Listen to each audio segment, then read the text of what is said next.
relação à psicanálise, de verdade, muito, muito. Boa noite, Cris. Boa noite, Renan. Boa noite. Boa noite. O Renan não sabe, mas eu sou fã dele.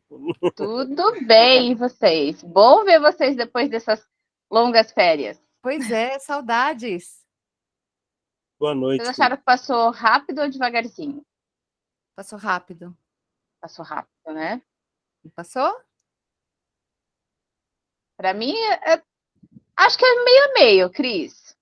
É? Não sei se eu posso dizer assim que rápido. É.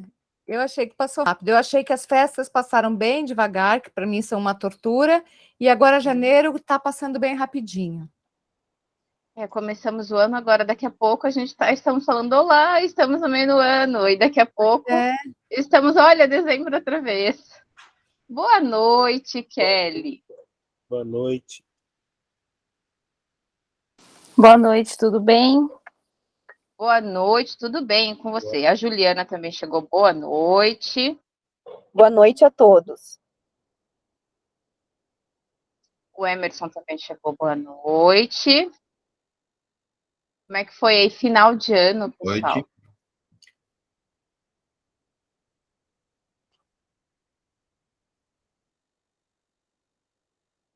Esse final de ano foi complicado. Complicado? Sobreviveram ao Natal e ao Ano Novo, estão aqui. A gente sobreviveu ao Natal, sobreviveu ao Ano Novo, sobreviveu transição de governo, sobreviveu um monte de coisa. Estamos com a carteirinha de sobreviventes.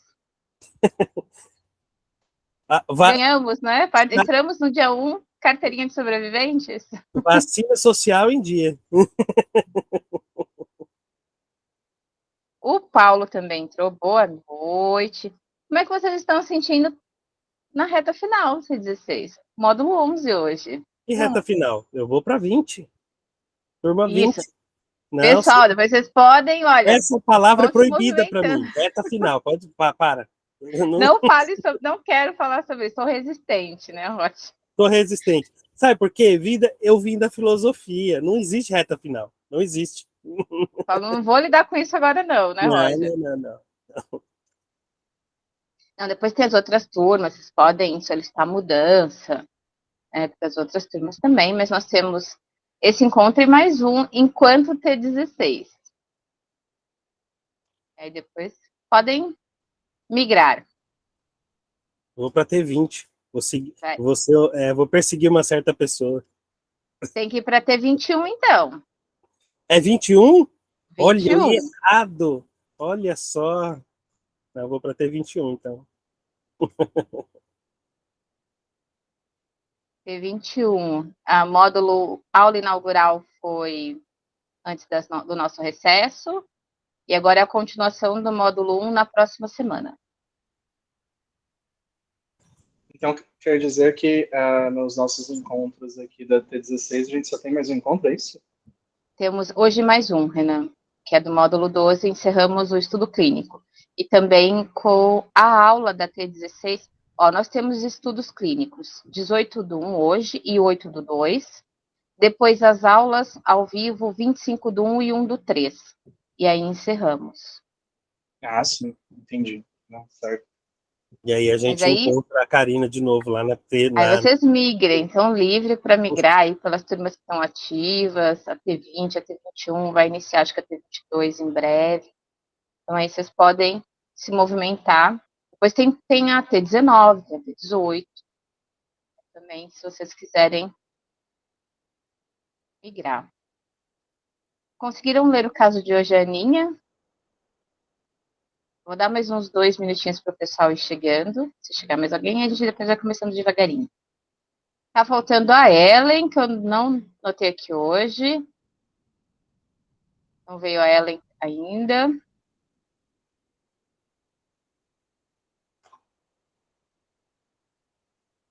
Tem mais um pessoal da T16 aqui, que ainda não veio hoje. Estão em clima de férias ainda. Janeiro, o pessoal está começando o ano ainda, né? Eu falei para o Fabrício que a gente já entrou 2023 correndo, que é para não sentir saudades de 2022. Estou começando correndo, colocando isso tudo em dia. Nem Sem lembro de remexer. 2022. Apagou, Roger? Recalque. Direto pro recalque? Foi direto pro recalque. 2022 foi agitado.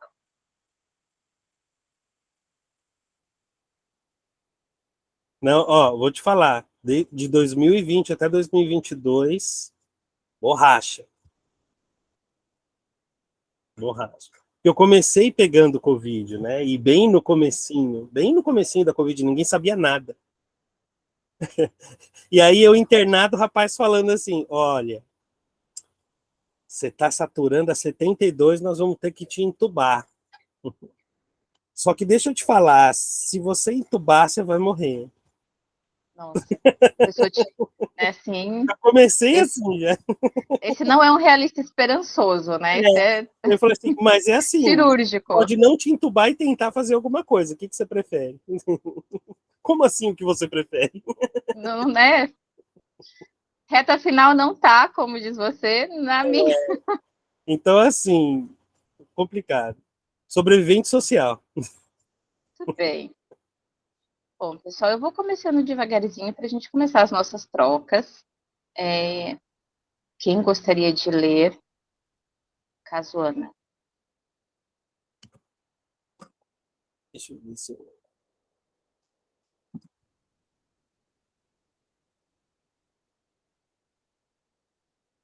A Cris caiu.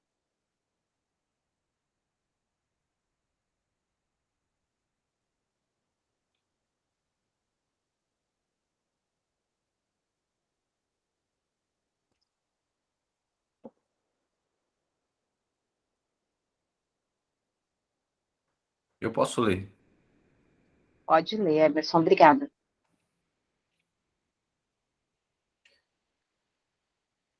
Bom, sessão 1. Meu nome é Ana. Pode me chamar de Aninha. Sou assim, bem menina. Meu apelido na igreja é Menina dos Olhos de Deus. Assim me vejo, uma menina, inocente, pura e com a vida entregue a Ele. Ana tá com o coração machucado. O nome dele é Johnny. Passamos o Réveillon juntos. Só que depois ele terminou tudo comigo. Não tô pronta para falar nele ainda. Partiu meu coração. Ana tá machucada. Não quero mais falar nisso. Agora, meu coração é só para Deus. Já tive outros namorados, sim. Geralmente, relacionamentos que duraram bastante. Um deles foi o Heitor. Terminamos porque ele apareceu com um anel de compromisso. Anel? Compromisso? Como assim? Isso não. Vamos com calma. Moro com meus pais. Sou a mais nova de 7 irmãos. Meu pai é pastor. Sempre vivemos na igreja. Seção 15. Deixa eu te contar. Comecei a falar com um rapaz na internet. Sabe aquele site de namoro que te falei, o Cristão? Conheci ali, Fábio. Ele escreve muito bem. Nossa, é cristão também. Ele também é biólogo. Temos muitas coisas em comum. O site é para evangélicos. Já te disse, né? Mas nem todos respeitam. Dia desses recebi contato de um católico.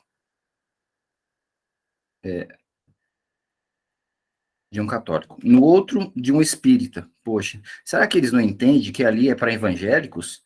Tenho mais de 4.000 curtidas no site. Sou bem popular. Não dou bola, não. Mas sou popular, sim. Recebo muitas mensagens por dia. Já recebi até de mulheres, acredita? Fui educada e disse que ali é um site evangélico e que temos nossos princípios. Seção 21. Pedi para o Fábio para irmos com calma. Ele me respeitou. Primeiro foi ele querendo algo. Agora estou sentindo algo. Acho que estou pronta para pensar em um novo relacionamento. Ver o que Deus tem reservado. Vou falar com ele hoje à noite. Vou propor para começarmos a orar e ver o que vai acontecer. Seção 23. Fábio é da igreja. Só que não sei, tem algo estranho. Fala bastante, mas sinto que tem algo, sabe? Não sei se você me entende. Sinto que quando ele fala de religião, são palavras vazias. Outro detalhe, semana passada disse que iria rezar para mim. Rezar? Isso isso da Igreja Católica. A Igreja Evangélica fala orar, sabe? Às vezes sinto que ele fala essas coisas só para me agradar, que não tem uma fé como achava que tinha. Seção 26. Acredita que uma vizinha minha começou a dar em cima de mim? Falei para ela que estava confundindo as coisas. Somos amigas, só isso. Nossa, o que ela estava pensando? Foi só da confiança que ela já está se insinuando para mim. Já te falei que não sonho, né? Não lembro da última vez que sonhei. Você sonha? Será que isso é um problema, não sonhar? Seção 27. Ontem, eu e o Fábio oramos juntos. Foi lindo. Parecia que estávamos próximos. Acho que ele é um presente que ganhei, diferente de todos os outros. Você deve me achar bobinha, não é? Ana Bobinha, suspirando por um rapaz que nunca viu. Seção 29. Estou pensando em conhecer o Fábio. Vou propor isso para ele. Agora no verão. Comentei em casa e o pai disse, não deveria ser o contrário? Ele vir aqui? Risos. Falei que as coisas mudaram. Quero ir conhecer ele. Tirar muitas fotos. O Fábio não gosta muito de fotos, mas eu adoro. Você quer ver algumas? Melhor, visita meu Instagram. Estão lá. Gosto muito de fotos. Tenho muitas curtidas. Hoje eu estou com dor de cabeça. Tenho tido muitas dores de cabeça. Seção 33. Posso te fazer uma pergunta? Por que você não aceitou a minha solicitação de amizade? Podíamos ser amigos no Instagram. Sei que pessoalmente não é ético, mas poderíamos, ao menos, manter contato por lá. Daí você ia conhecer mais da Aninha. Acho que ia ajudar para a terapia. Fábio nunca curtiu minhas postagens também. Acho isso estranho. Todo mundo curte. Uma colega do inglês andou dando umas tiradas para mim. Acho que tá afim de mim também. Será que eu atraio isso? Por quê? O que foi? Por que você me olhou assim? Mudou de expressão quando eu falei da colega de inglês? Seção 41. Aninha tá muito triste. Muito triste mesmo. Por que isso acontece comigo? O Fábio se ofendeu com a nossa conversa. Que droga. Por que eu fui falar sobre religião com ele? Não fiz nada demais. Só falei que achavam que eram palavras vazias que ele me falava. Isso é motivo de ficar brabo? Ah, ficou chateado também porque perguntei se o pai dele era batizado na igreja. O pai dele já faleceu. Ele disse que só era batizado na igreja católica. Daí falei que o pai dele não estava no céu. Ele ficou bravo. Mas é algo que, se ele fosse mesmo evangélico, iria saber. Seção 43. Faz uma semana que Fábio não fala mais comigo. Que droga. Não responde minhas mensagens, não liga, não atende minhas ligações. Liguei mais de 40 vezes e nada. Disse que está com os amigos ou que está passeando. Mas não é não. Estivemos em contato vários meses e ele jamais fez isso. Ele pode estar com muito trabalho, entendo. Mas eu também estou. Jamais mesmo deixaria de atender uma ligação. Poxa, a gente estava tão próximos. Nem cheguei a comentar que queria ir para lá. Não consegui falar com ele. Acho que nem vou mais. Como será o céu? O que você pensa sobre o céu? Eu acho que é um lugar lindo. Lá não haverão decepções. Desejo muito ir para o céu. Dar adeus a esse mundo. Seção 48. Queria ao menos um retorno do Fábio. Nada. Nem oi ele mandou. Mas sei que ele tá bem porque vi postagens dele. Se ofendeu mesmo. Nossa. Daria tudo para não ter falado o que falei aquela noite. Sinto falta do Fábio. Nossas conversas eram de horas. Incrível falar assim de alguém que nunca vi, nunca toquei. Mas é verdadeiro. Sério. Você não fala nada? Podia ao menos me dizer alguma coisa. O que você pensa? O que acha disso tudo? Seção 54. Fábio tá namorando. Ontem colocou relacionamento sério no perfil dele. Como assim? Relacionamento sério? E o respeito por mim? Acho que ele não entendeu que estávamos orando pelo relacionamento. Acho que não levou a sério. Droga. O que eu fiz?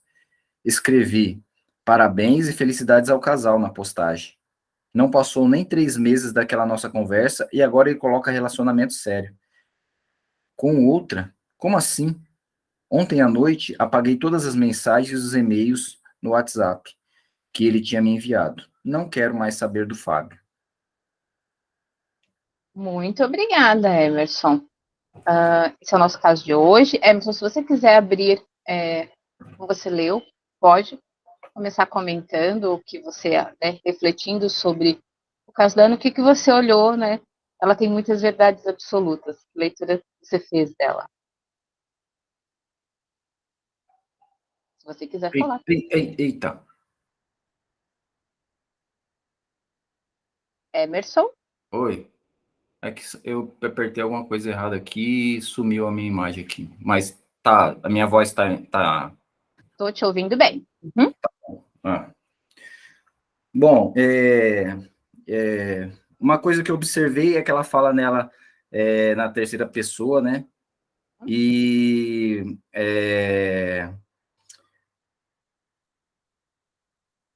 ela se infantiliza muito, né, Aninha, e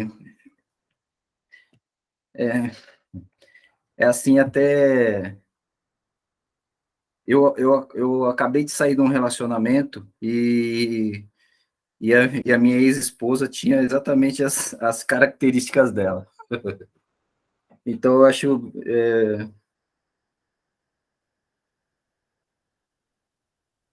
acabei me identificando, né, com as situações, né? E que muitos dogmas, né, muitas crenças limitantes, né, que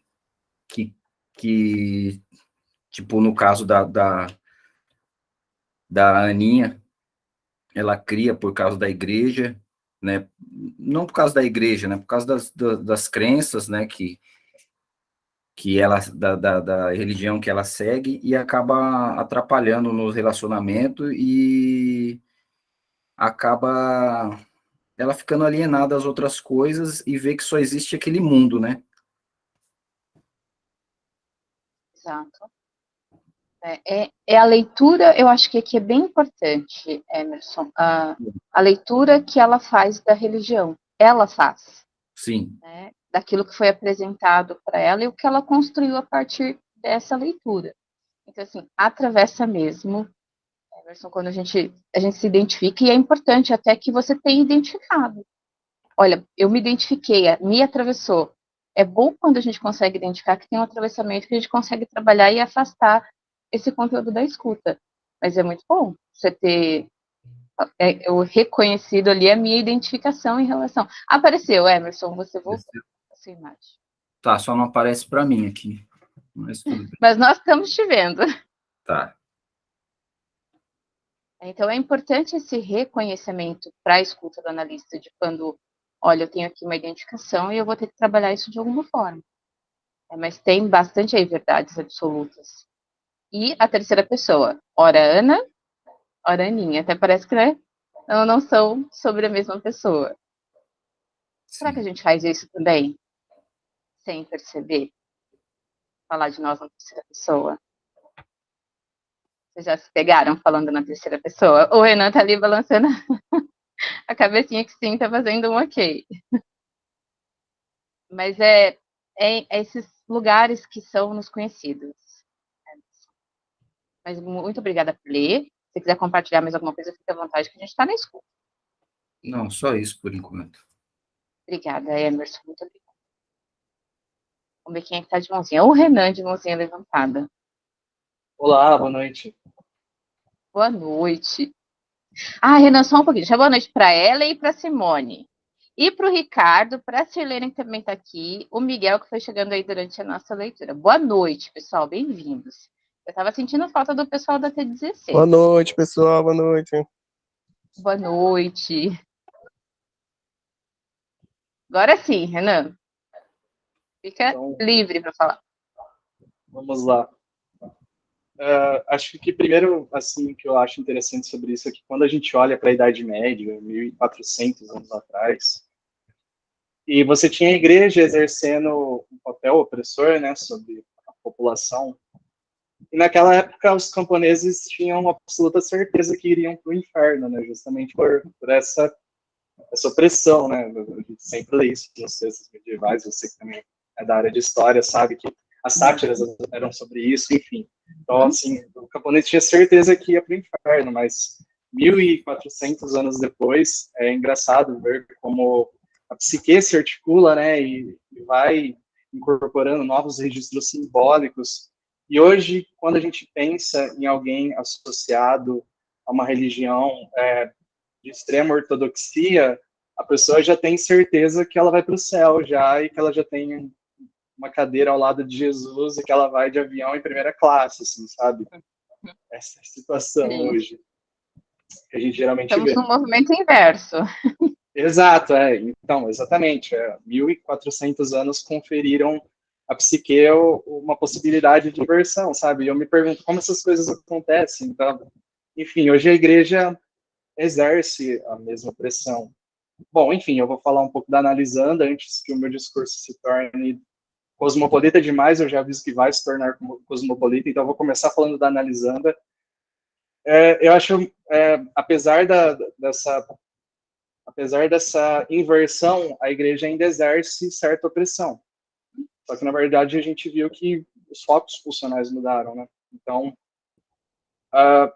o inferno, por exemplo, é um elemento que exerce determinada opressão.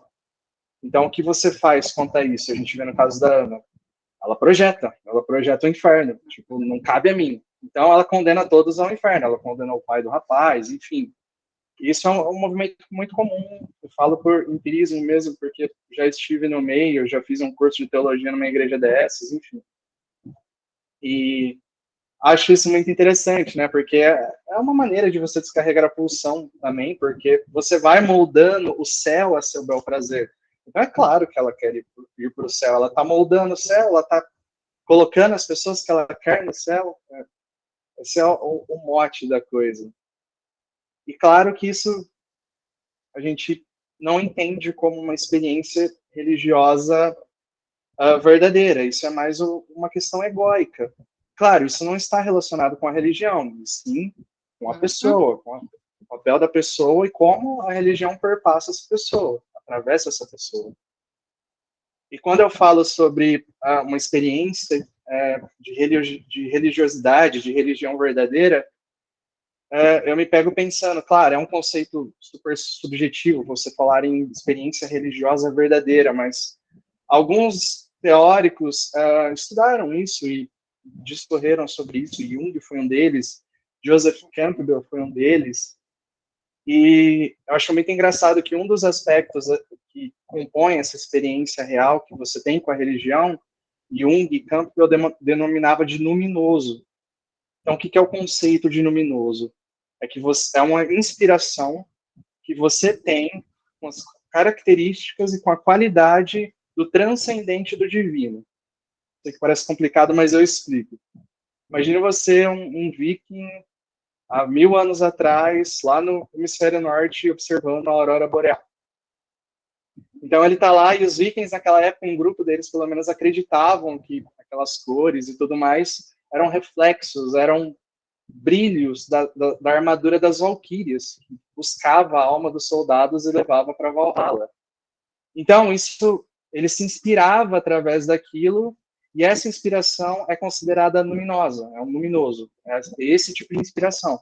E o que ele faz com isso, com essa inspiração? Bom, ele acaba continuando a sua tradição, os seus costumes, ele se vale dessa energia para que ele vá para o campo de batalha mais preparado, enfim, uma série de coisas. Por que eu estou falando isso? Justamente para pensar como a religião cristã na sociedade ocidental da qual vivemos hoje nos inspira. Então, assim, colocar isso na balança, sabe? O que é de bom, o que é de ruim. Então, será que é de todo mal? Quando eu penso nisso, eu também acredito que tenha vários teóricos e vários autores que trataram muito bem do tema, Nietzsche e Dostoiévski. Então, citando Dostoiévski, uma obra que é a minha preferida dele, praticamente a mais famosa, que é Crime e Castigo. Basicamente, você tem nessa história um sujeito que ele está extremamente pobre, e ele precisa sustentar sua família, sua mãe, sua irmã, enfim, a ele mesmo. E ele arquiteta um plano de assassinar uma senhora e roubar o dinheiro dela. E essa senhora é terrível em todos os meios possíveis, assim. Ela é agiota, ela escraviza a própria sobrinha, enfim. Então ele tem todos os motivos plausíveis para matá-la. Então ele racionaliza sobre isso durante dias, sabe? E ele pega se perguntando e descobrindo que entre ele e o plano de assassinar a senhora só existe um conceito de moral arbitrária. Ele pensa, pô, se só isso me separa do crime, então ele vai lá e comete o crime. Só que a partir do momento que ele comete o crime, ele se safa da lei, mas por sua vez ele não consegue se safar da própria consciência. Então a consciência acaba aniquilando ele. Então, tipo, não existir um senso de moralidade arbitrária e você podendo fazer o que quiser, dentro da sociedade, isso se configura em algumas coisas, em alguns problemas. Você vê pela visão de ateístas, ateístas famosos, teóricos do ateísmo, como Richard Dawkins ou Sam Harris. Então, eles acreditam que, por exemplo, se a religião fosse totalmente extinguida, e se todo o aspecto transcendental fosse totalmente extinguido e a humanidade vivesse só pela racionalização, a humanidade se elevaria a um status que beiraria a perfeição. E não é por aí, não faz muito sentido, sabe? É aí que eu vejo onde entra Nietzsche, onde entra Dostoiévski, porque nós herdamos... realidade. Exato. Nós herdamos dessa tradição cristã a ética. Então, o que Dawkins, o que Harris e esses ateístas acreditam é que a ética surge a partir de racionalizações. E não é por aí, não é essa a verdade. O mundo é condicionado por dinâmicas mitológicas. E é fácil você identificar em textos passados o surgimento da ética através de histórias, de narrativas que se expressam em forma de mitos, por sua vez. Acho isso super interessante. E a partir do momento que nossa sociedade está estruturada em um pressuposto da existência de Deus, e eu não estou discutindo se ele existe ou se ele não existe, eu não estou indo para o campo metafísico, eu só estou dizendo que nossa sociedade, a ética, é extraída desse conceito, do conceito de um Deus, de uma religião cristã. Então, o que acontece caso a gente remova essa base? Como essa estrutura vai se sustentar? Então, é isso que me pergunto, sabe? Então, a gente cairia na ideia do niilismo de Nietzsche, porque em 1880 Nietzsche já escreveu um livro, Assim Falou Zaratustra. Nesse livro, ele já previa que um dia a humanidade mataria Deus, tanto que a famosa frase Deus está morto é de Nietzsche. E todo mundo atribui a essa declaração um certo ateísmo, e não é por aí, não é sobre isso. Ele quer dizer que nós assassinamos Deus em troca de racionalização. E a partir do momento em que fizemos isso, a gente acaba caindo num estado niilista super grave. Então, a partir do momento que você racionaliza tudo, as coisas passam a ter um valor igualitário, entendeu? Então, a Mona Lisa e o cocô de cachorro na rua teria o mesmo valor artístico, só um exemplo. Então, sabe, são esses questionamentos que me pegam a pensar sobre religião e como ela atravessa o nosso meio. Enfim, a gente sabe que Freud discutiu isso no Mal-Estar na Civilização. Uhum. E acho que é isso, para não me estender ainda mais. Vamos lá. Isso é importante, é o que você traz quando a gente diz a queda, a ruptura. O que causaria em nós uma ruptura desse sistema que a gente conhece.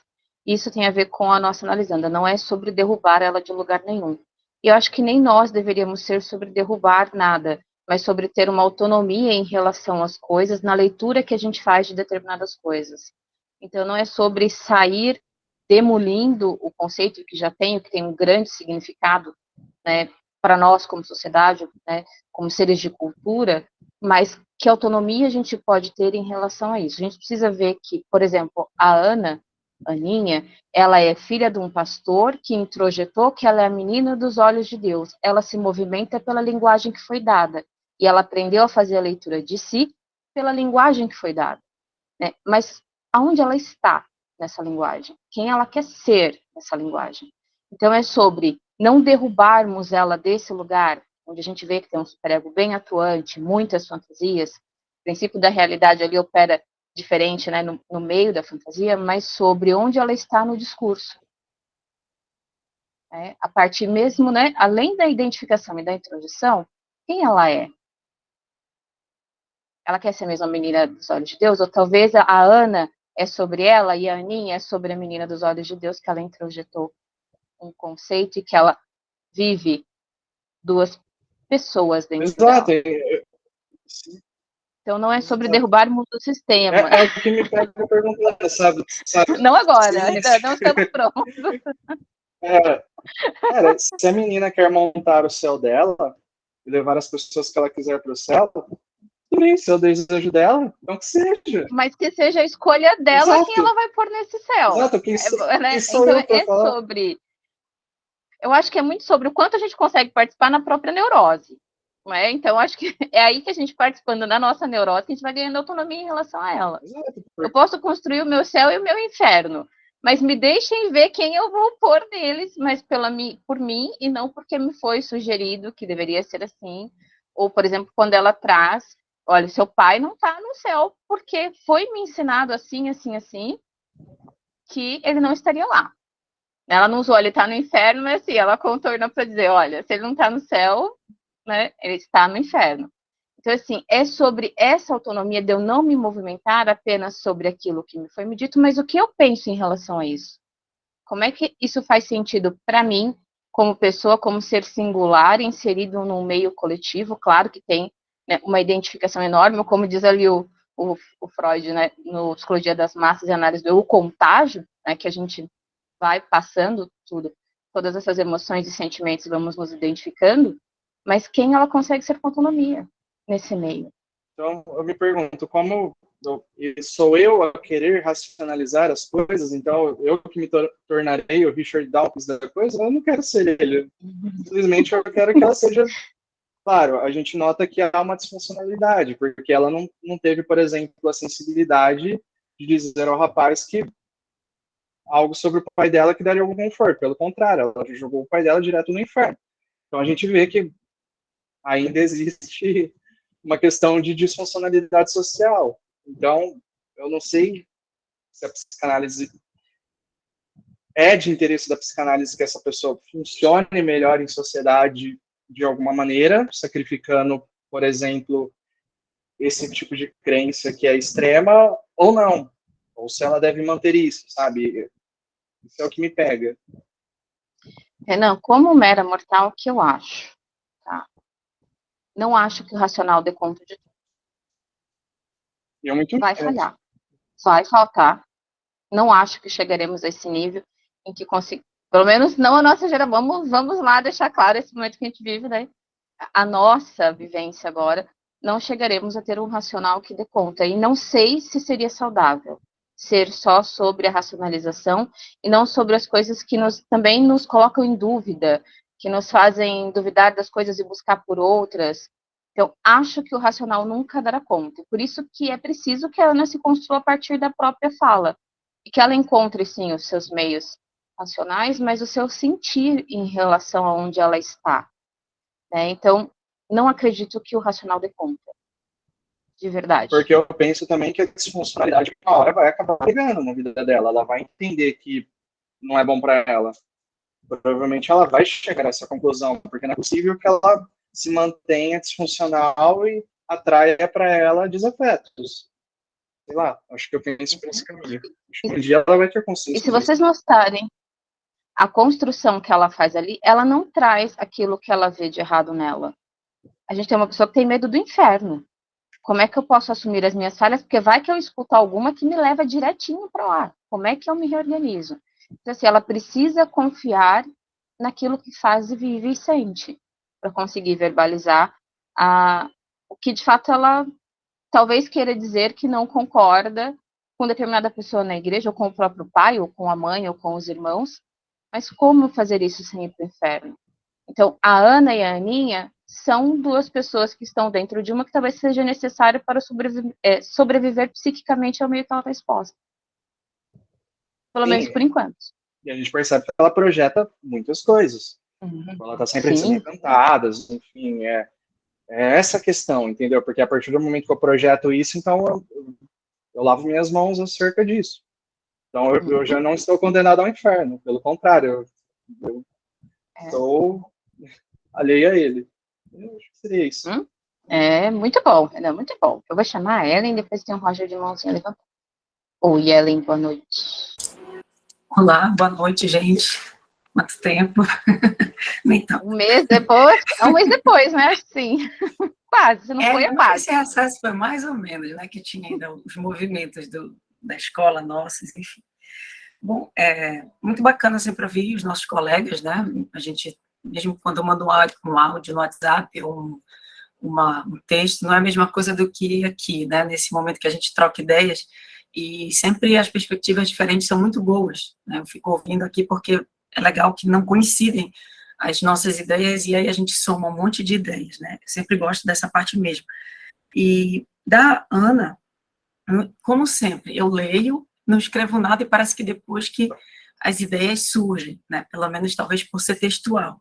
E essa parte antes da terceirização, que é um ponto que eu quero reforçar, que foi já falado, né? Acho que o Emerson falou um pouco, né? Você, Karina, não sei, o Renan não, o Renan puxou mais um outro aspecto, né, daqui, mas antes, tem um contraste forte que eu vi aqui na Ana, do Ana e Aninha, mas da Aninha pura inocente, e da Ana, o primeiro momento que eu vejo a Ana como podendo ser o contraste da Aninha, é a Ana que provavelmente teve um romance impuro aos olhos dela, no Réveillon, porque é o assunto que ela não quer falar. A gente sempre fala do não dito, né, na psicanálise, então é o primeiro assunto que ela diz que não quer falar. E, acompanhando o movimento dela, ela vem falando o tempo todo da Ana na terceira pessoa. E como eu olhei para isso e segui com as sessões, né, achei que fosse assim até o fim, mas tem um momento em que ela inverte. Aí eu quis prestar atenção em que momento e por que ela invertia. Então, na hora que ela fala que do analista, acho que é um homem, tenho a impressão, conhecer mais da Aninha, peraí, que eu me perdo mais no meu infográfico aqui que eu faço. Tá, ela tem horas que é a Ana, que é a terceira, e tem horas que é a Aninha, ok, mas tem um momento mais marcante, que é quando ela diz para o analista conhecer mais da Aninha, que me dá a impressão que ela estava começando a aceitar a Ana, é uma interrogação minha, porque já que ela deslocou para a Aninha, a terceira pessoa, então eu começo a perceber que eu sou a Ana, e não só a Aninha lá do pastor, do meu pai, da igreja, porque tem outras frases que depois eu fui ver que vem ao encontro dessa, do conhecer mais da Aninha no Instagram, me segue lá e conhece mais da Aninha, ou seja, dessa outra pessoa, já que eu estou revelando aqui a Ana, aos poucos estou descobrindo a Ana. Então, por exemplo, quando ela diz para o pai dela que as coisas mudaram e ela quer encontrar o Fábio.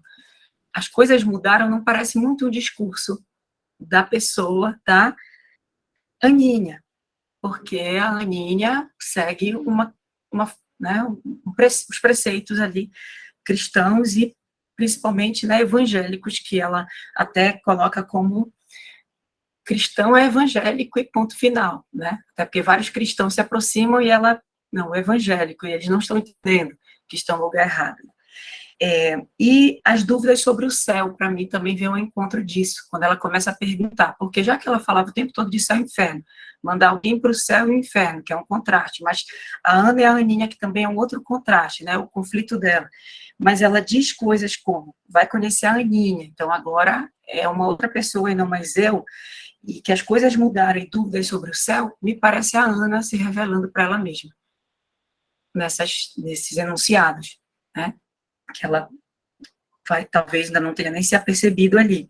Até mesmo quando ela vai percebendo as mulheres olhando para elas, já que as dúvidas sobre o céu são mais lá para o final, e são várias mulheres que estão olhando para ela, pode ser que ela tenha algum tipo de interesse. Pode ser. Como ela vive muitas fantasias, não dá nem para tão pouco tempo, né? Pelo menos a meu ver aqui, nas sessões que eu vi, saber se realmente ela tem esse interesse por mulheres. Porque quando alguém é muito reprimido, também quer romper a qualquer custo com algo. Seu desejo é reprimido. Porque a gente não pode, por mais que ela, em vários momentos, tenha uma moça do inglês, tem a outra, eu lembro de umas 3 mulheres que ela percebe como interessadas nela. Só que, como eu vejo hoje, até na sociedade de um modo geral, as pessoas buscando a qualquer custo se encaixar em alguma coisa, em alguma denominação, em algum local muito encaixotado, então eu penso que isso também pode ser a tentativa de fuga dela, que de repente ela não está fantasiando também isso, ela pode ter esse desejo, mas ela também pode estar fantasiando. Eu não queria, logo aqui de cara, até mesmo que a psicanálise a gente fala do devir, né? Não é de primeira que a gente vai tirar essas impressões, mas é algo a se observar e acompanhar, né? Enfim, não vou citar outros elementos para não polemizar em relação a o que eu vejo socialmente. Fica para o artigo, né? Deixa lá para o psicanalista que vai conversar lá comigo, dialogar. Aí tem uma outra, eu gosto de ver esses contrastes, né? É o que sempre eu procuro olhar.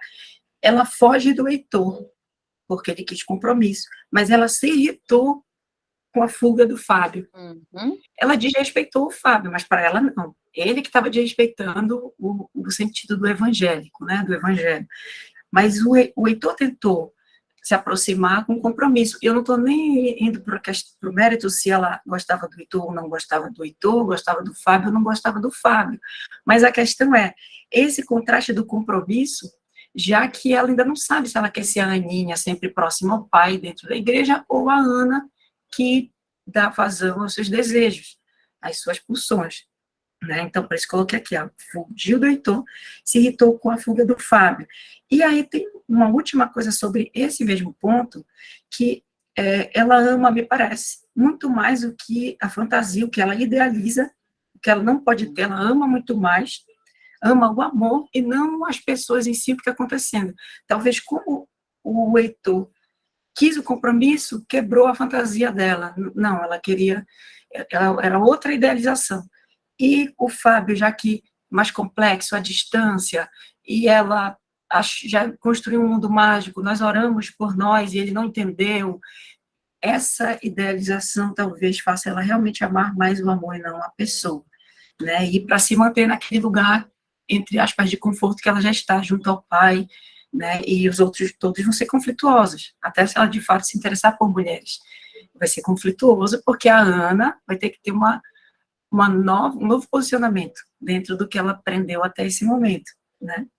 Então, e claro, ela passa muita dor, né, o tempo todo. Ir para o céu, dar adeus a esse mundo, e se dar adeus a esse mundo ficou, né, forte ali, não sei, já dá uma ideia de algo mais pesado, de uma dor maior, mas de um assujeitamento o tempo inteiro, já que ela associa tudo a esse... Assujeitamento.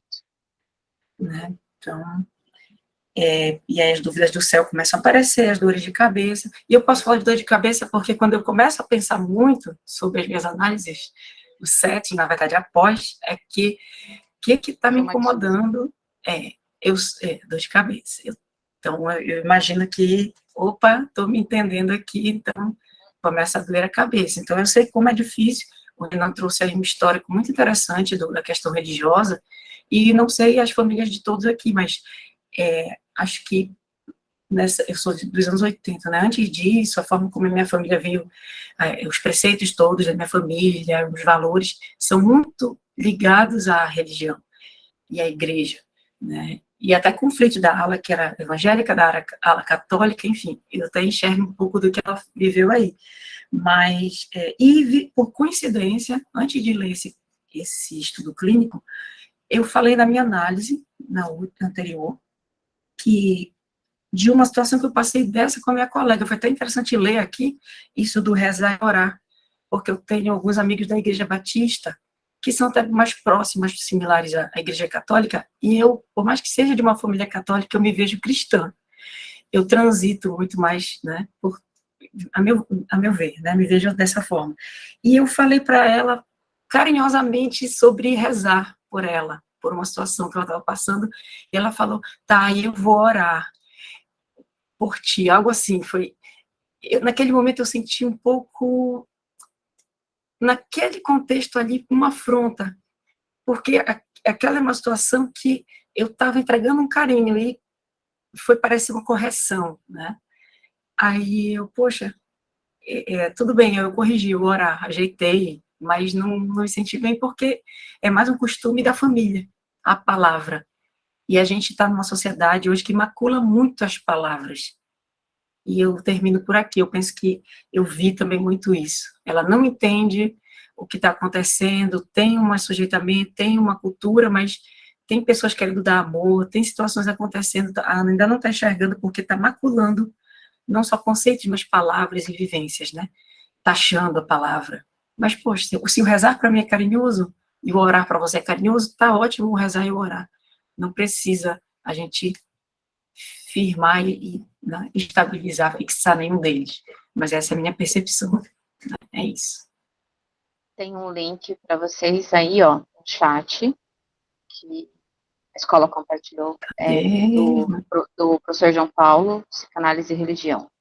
Vamos começar da questão das meninas se interessam por ela, pela Ana. Isso é a leitura que ela faz.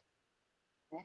A gente precisa entender que leitura ela está fazendo e em que momento isso se chegou para ela desse interesse que talvez ela tenha percebido. Precisamos esperar ela.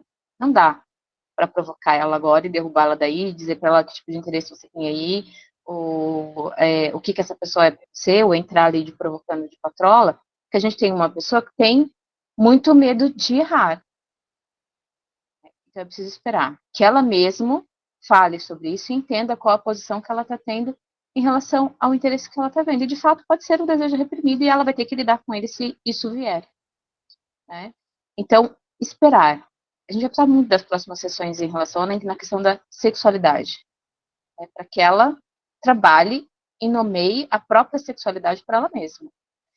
Em relação à questão, isso pertence aos evangélicos batistas, ou esses aqui, ou esse termo, ao catolicismo, ou ao espiritismo, enfim, a toda a diversidade que a gente tem muito a ver com aquilo que a gente vê a clivagem. É isso, é aquilo, é isso, é aquilo. Então, a gente vai separando, vai catalogando, e isso acontece. Né? Aí é aquilo da gente trabalhar isso como? Com muita escuta e entender que o outro vai muitas vezes se defender. Porque eu tenho para mim o que é certo. Para mim o certo é o orar. E eu preciso salvar você do seu erro. Porque afinal existe um inferno. Então tem um movimento por trás disso tudo que é preciso ser observado. Né? Não é, e eu sempre falo isso, a gente leva tudo muito para o lado pessoal. Mas tem muito além do pessoal. É como a Ana e a Aninha. A sociedade, todas as verdades que ela traz ali, né, a questão de quem ela é, tem uma leitura dela pessoal das pessoas e das coisas e dos valores? Tem, e mais. Inconsciente. Por quê?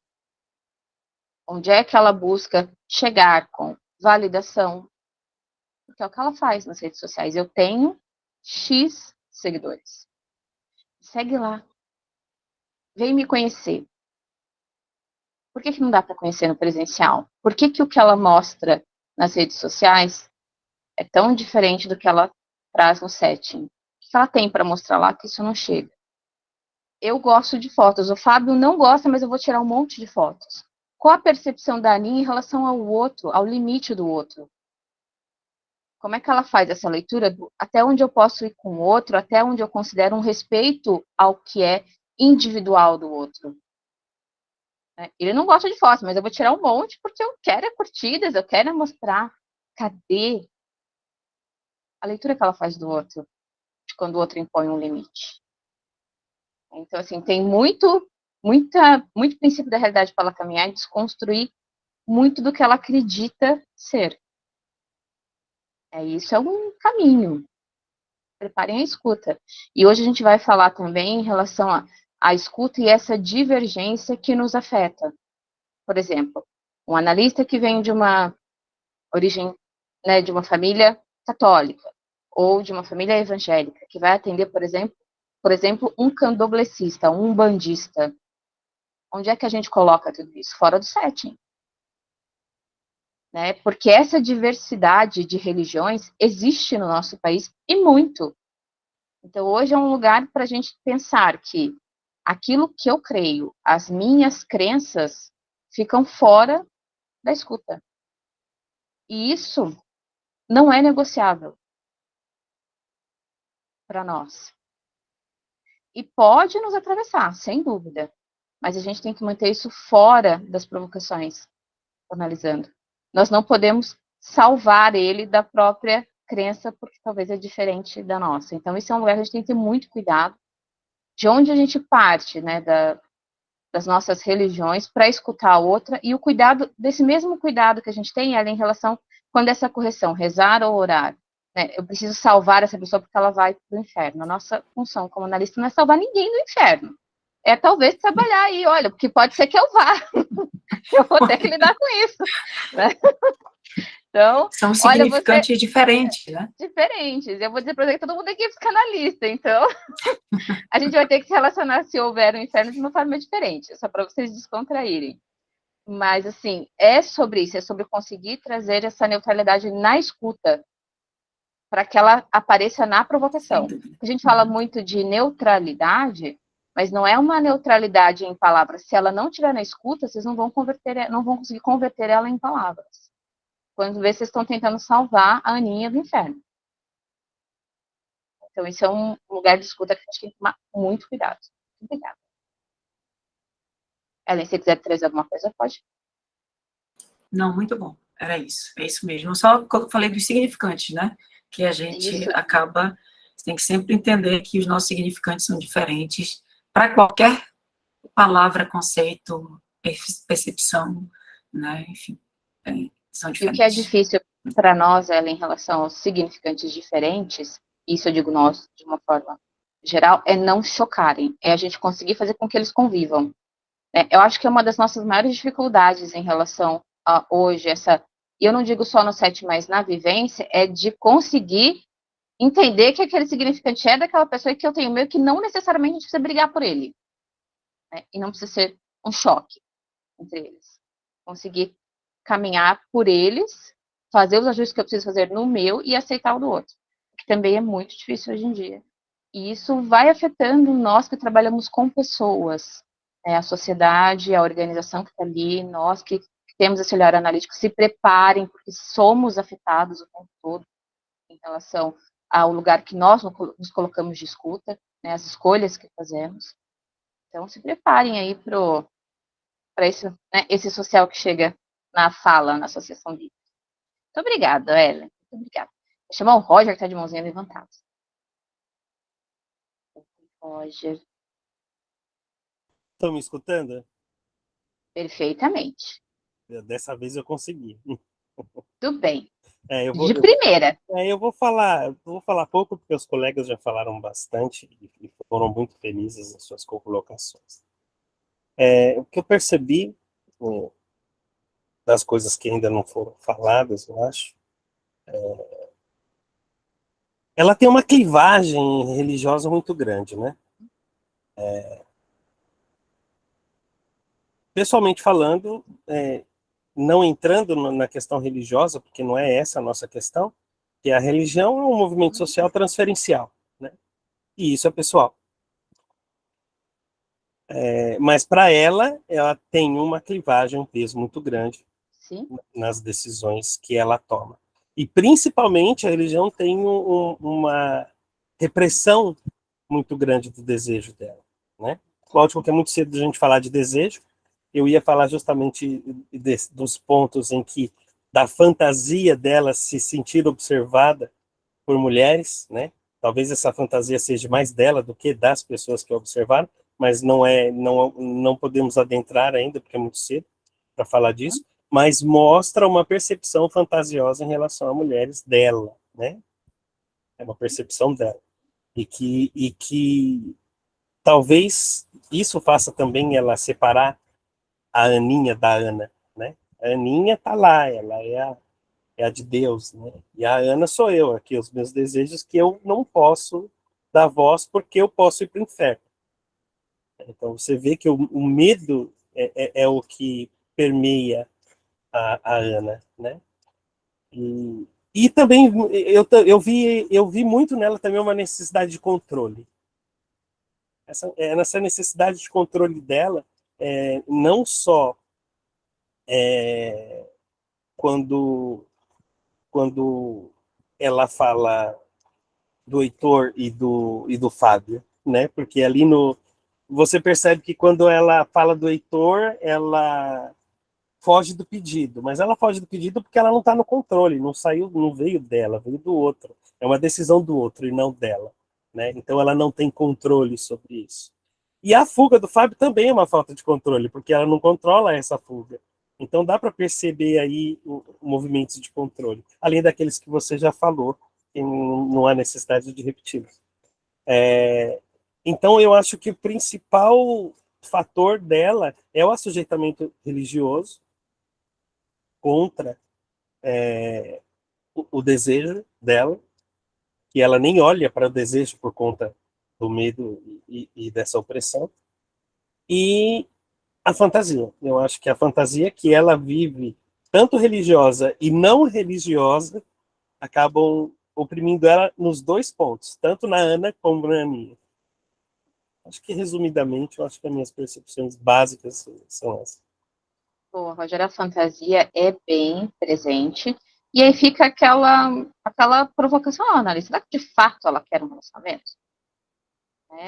Que leitura ela faz de relacionamentos além das tentativas que ela tem vivenciado? O que ela vê, né, no relacionamento? O que ela espera?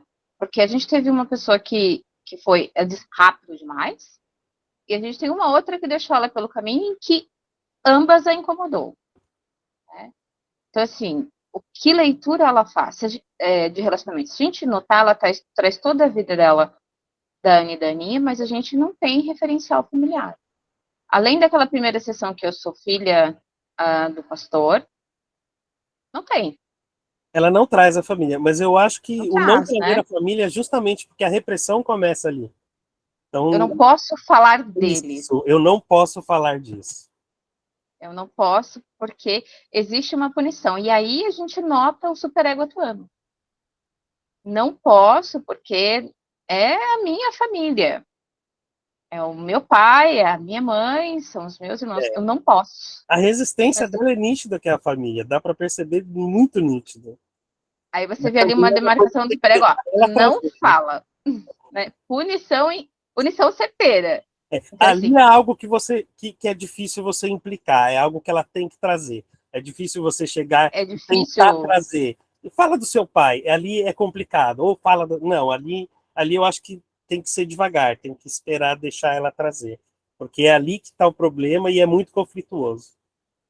E aí é sobre, né, a transferência, que vai ter, você precisa fazer essa leitura da transferência, quem o analista ou a analista está sendo para ela, que posição eu estou para fazer uma leitura desses afetos que estão sendo transferidos. Então, isso é importante. A gente vê que ela tem bastante mecanismo de defesa atuando. Projeção, regressão, ela tem, né, movimentos de regressão, fantasia, muitas introjeções. Então, assim, ela está, e pelo vínculo da transferência, não só estabelecer um vínculo da confiança no setting, vai ser muito importante para ela se sentir a confiança de que eu posso falar aqui sobre tudo, nem que nós tenhamos que esperar o tempo dela, o tempo que for. Ali o movimento empático é essencial, porque ela precisa de confiança, né? Precisa de algumas provocações, de algumas pontuações, sem dúvida. Mas é preciso que ela tenha a confiança, porque se ela não confiar, ou se ela ler que o analista é um recurso para ela chegar ao inferno que ela não quer ir, ela rompe Uma coisa que me sessões. chamou muita atenção também foi uma frase, aliás, foram duas frases dela, uma no começo e outra no fim, que é quando ela, a única vez que ela fala do pai, a única coisa que ela fala é: meu pai é pastor. Uhum. Isso já é muito forte, já é um indicativo muito forte, né? Mas a outra coisa que falando de céu, que foi uma coisa que me implicou também, foi que ela falou que lá não haverão decepções. Desejo muito ir para o céu e dar adeus para este mundo. Então, você vê que o conflito interno dela é tão grande que a religião tem até um peso de salvamento de algo, né? Que está incomodando. Então, o peso religioso ele não está só na família e ele não está só na fantasia, mas ele também está no me salve, né? De algo que a gente ainda não sabe, mas que com certeza... Me salve dessas dores, né? A força que eu preciso e que eu busco na religião. Então, assim, é um lugar muito importante para a constituição do sujeito. Então, não dá para entrar destruindo. É preciso que ela encontre o lugar, se a religião faz sentido para ela, que ela encontre o lugar dela. A nós não nos cabe pontuar isso para ela. Mas que ela encontre por ela mesma o lugar dela. A religião é pessoal, né? Ela é uma transferência social sua, cultural e social pessoal. Isso e só você pode transferir isso, mais ninguém. E ela está tão acostumada, e era isso que eu queria também trazer para vocês, a observar o que os outros pensam dela, que ela faz isso com a analista. Por que você mudou de expressão? Então, ela está constantemente tentando fazer essa leitura do que o meio está pensando sobre mim. E ela quer que o analista conheça a Aninha, não a Ana. Não a Ana. Então, assim, esse movimento dela do por que você... E dela ter olhado para ela, por que você mudou de expressão quando eu disse? Né? Então, assim, você entende o quanto ela busca respostas no meio e não em si mesma. Então, o que ela leu, né, na expressão do analista? O que ela entendeu? Né? A partir da visão dela. Né? Total. Não vai andar se não tiver, pessoal. Não tem como. Não vamos passar nem a segunda sessão. Então, assim, é preciso observar o que ela traz também. Então, aí a gente vê o quanto ela busca. Eu me comporto a partir do momento do que eu acho que eu leio no outro. A menina de Deus, a pessoa que eu devo ser, que sempre esperaram e construíram que eu fosse. O que o meu analista está pensando de mim quando eu trouxe isso para ele? Então, assim, ela faz essa leitura e esse movimento por ela. Então, esse outro é preciso diminuir, porque ela tem muitos grandes outros. Sim. Aí tá precisando de alguns pequenos aí pelo caminho para equilibrar essa, né, dar uma harmonizada nesse funcionamento. Muito então, grande outro e muito assujeitamento. Muito assujeitamento. Então, isso é importante a gente entender, que os analisandos também vão para o CERT fazendo uma leitura a partir do que a nossa expressão muitas vezes demonstra. E a gente precisa ter recursos para trabalhar com isso e tentar ver o que significou para ele essa mudança de expressão. Trouxe alguma insegurança ou se sentiu, estou no caminho certo, o que isso significou? Então, nem todos estão no divã e no frontal essa leitura pode acontecer e vocês podem ser confrontados como a Ana confrontou o analista. Então, porque eu passei por uma coisa muito, muito parecida. Um analisando meu percebeu uma expressão minha. E aí eu entendi que eu tinha que ter neutralidade, inclusive nas minhas expressões. Exato.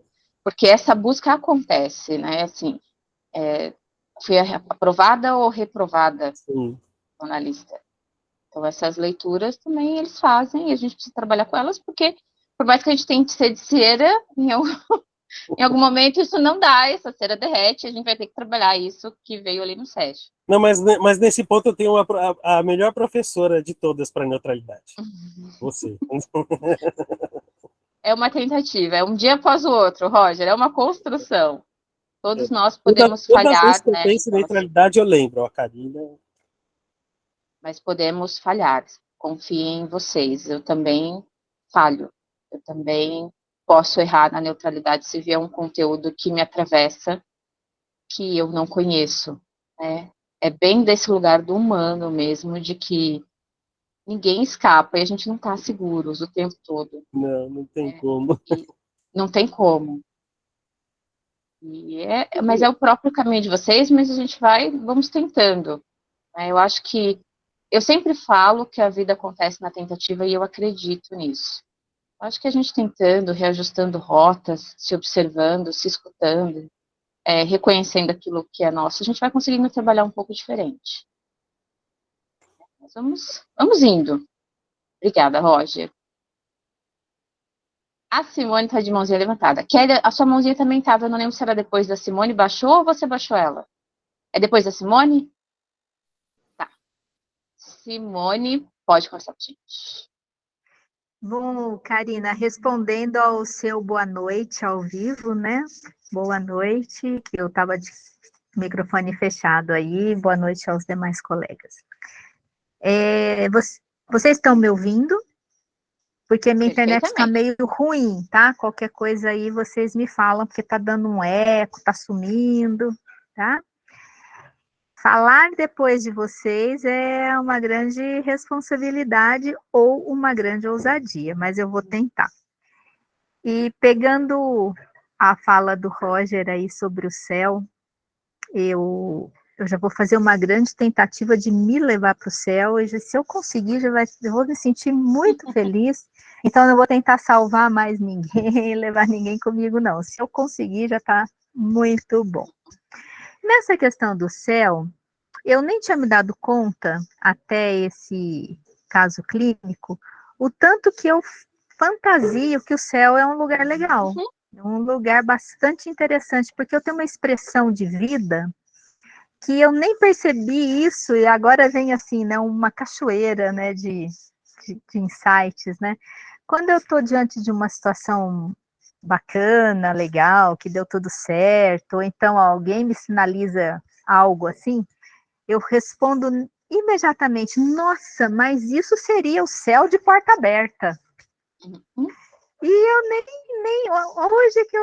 hoje não, agora que eu falei, olha só, né, a questão com o céu. Muito interessante.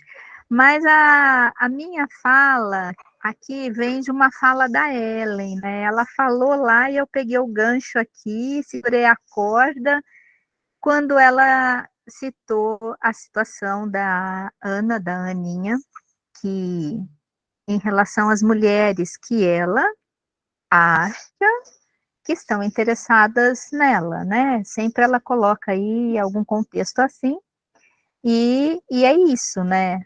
Essa é a ideia que ela faz. E a partir disso, eu até voltei e reli, busquei lá no texto, e se eu cometi um ato falho, me ajudem, mas ela não fala da mãe. A gente não sabe se ela tem mãe, se ela não tem. Eu ainda voltei, procurei, nem de irmãos, ela só fala do pai, né? E bem colocou o Roger, assim, meu pai é pastor. É quase se ela dissesse, meu pai é Deus, né? Parece que tem um grande outro aí nessa composição dela. E aí eu fiz um linkzinho aí com essa história de tantas colegas, mulheres, né, que ela julga estar interessada. Será que ela não está buscando uma atenção aí? Chamando a atenção? Ela parece que ela precisa ser notada, ou ela gostaria de ser notada. E por que por tantas mulheres? Porque eu não fiz a conta, mas me dá uma sensação que ela tem mais, as mulheres se sentem atraídas, né? Ela chama muito mais a atenção das mulheres do que quase dos homens, e ela só relatou relacionamentos com homens, né? Então aí eu ficaria com essa pulguinha, assim como eu fiquei atrás da orelha, em relação a essa questão dessa mulherada aí, né? Olhando para ela de uma forma muito interessante. Será que ela não está buscando um olhar de mãe? Cadê essa mãe? Né? Então, isso me levaria a prestar atenção, a querer entender esse fato aí. E aí eu tenho uma pergunta, Karina, se couber resposta, te agradeço. Eu não vejo só nessa analisanda, nesse caso, mas eu tenho percebido em posts de Instagram, muita gente se colocar na terceira pessoa. Uhum. Eu tenho uma amiga que é psicóloga, e todos os posts dela, ela não fala, eu vou, eu fiz, eu. Não, a Psi vai viajar, a Psi está saindo de férias, a Psi foi passear, a Psi encontrou as amigas, e assim, são posts, né? Uhum. Essa eu estou só citando, né, como um exemplo que eu vejo todo dia. Mas eu vejo muita gente fazendo isso ultimamente. E, às vezes, na situação profissional, e aí coloca, né, a médica estava ali, e por aí. E outras, às vezes, em questões familiares, a gente já sente isso, né? A titia te ama, a titia te viu, né? Alguma coisa assim. E aí me chamou a atenção. Por que se colocar na terceira pessoa? Às vezes é difícil viver em primeira, né, Simone? Eu acho que é muito sobre isso. Às vezes é difícil viver no eu. Né? Eu preciso de eu, já que eu não tenho ninguém para projetar, eu vou deslocar para uma terceira pessoa que vai ter que dar conta disso, né? Às vezes é muito difícil viver na primeira pessoa. E é preciso, né, alguns recursozinhos aí para que é preciso falar também. Seria um mecanismo de defesa, porque na terceira pessoa é como se não fosse eu. Eu não me sinto muito eu não me sinto responsável, sabe? Aquela coisa assim, se eu disser, a titia te ama, olha, a titia, não sou eu que te amo, porque de repente se eu falar por mim. Porque se eu falar eu te amo, não sei, é muita responsabilidade, vai ficar pesado, sabe? É um pequeno exemplo. Sim, e aí é mais fácil que coloca na conta da tia. A gente só não fecha a conta, a tia tem um eu dentro. E aí eu fico pensando que quando essas pessoas se colocam também na terceira pessoa, talvez seja isso, para não ficar na minha conta, né? Vou continuar o exemplo aqui, né, dessa minha amiga. A Psi saiu de férias. Olha, não fui eu que saí de férias. Eu deixei vocês, meus analisando, não é analisando, né? Sem terapia, mas eu não sou culpada disso. Foi ela que saiu de férias. Sabe, parece que fica mais barato a conta. Não sei. É bem sobre isso. É difícil, né? às vezes, estar na primeira pessoa, porque talvez seja uma forma de evitar isso que você trouxe, a culpa. E tem um lugar que a gente precisa separar e que muitas vezes se mesclam. Acho que eu já falei isso em aula e eu estou sempre repetindo. Culpa é uma coisa, responsabilização é outra. É outra, concordo com você. E aí, isso se mistura. Bastante. E aí, assim, né, só para fechar a questão da terceira pessoa, seria, inclusive, mais fácil para a própria pessoa que usa a terceira pessoa, né? Fica, não sei, fica mais leve, talvez, né? Ou então não dou conta de ser eu mesma, então eu desloco, né, para essa terceira pessoa, até mesmo como um mecanismo de defesa. Mas, para fechar, Ellen, obrigada pelo gancho, porque eu vim para a aula e falei, eu quero ouvir, hoje eu não quero falar. E aí a Ellen começou lá, nossa, deu um clique aqui, falei, agora eu quero falar. Obrigada, Ellen. E só para terminar, Karina, se você puder, então, abra um curso para eu aprender a não ser tão facial, né? Tão assim, denunciar, porque eu não consigo disfarçar, eu gesticulo, eu sou expressiva, eu sou assim, né? Eu sou muito da conexão, né? Eu olho assim, então você já pensou isso numa sessão de análise, eu ter que fazer um pouco de cara de paisagem, né, boneco de cera, meu Deus, eu preciso fazer um curso, porque eu não vou dar conta. Simone, eu só posso fazer esse curso a partir do momento que eu conseguir aprender a controlar a minha sobrancelha, porque, olha, eu super falo com ela e eu preciso ter uma atenção tremenda. O óculos eu acho que ajuda. Quanto maior, melhor. Mas eu acho que são tentativas, Simone. São tentativas. Eu preciso, assim, conter meu sorriso, né? Porque, gente, eu falo sorrindo, eu acho que eu durmo sorrindo, né? Não sei, perguntar pro meu marido. E aí, né, você já pensou, assim, a pessoa, sabe? Mas eu sou muito fácil de me envolver na situação. Chega uma pessoa me contando uma história triste, eu choro antes. Antes dela, eu já tô chorando. Ela chega feliz, eu já tô com o sorriso, né? Dando a volta, já tô assim, pulando. E aí, gente, como é que eu faço? Eu vou ter que rebolar, viu? Para ficar mais contida. É Mas devagar. Simone, mas você tá bem, porque eu tive que me livrar do isso quando eu analisando fazer alguma coisa. Isso! E eu do boa, eu tive que me livrar muito. Porque eu tenho muito boa, tipo, chegou, eu tenho que cuidar muito. E eu falo muito pro Gabriel, né? Eu falo muito assim, bingo! Quando eu falo, é isso, é bingo!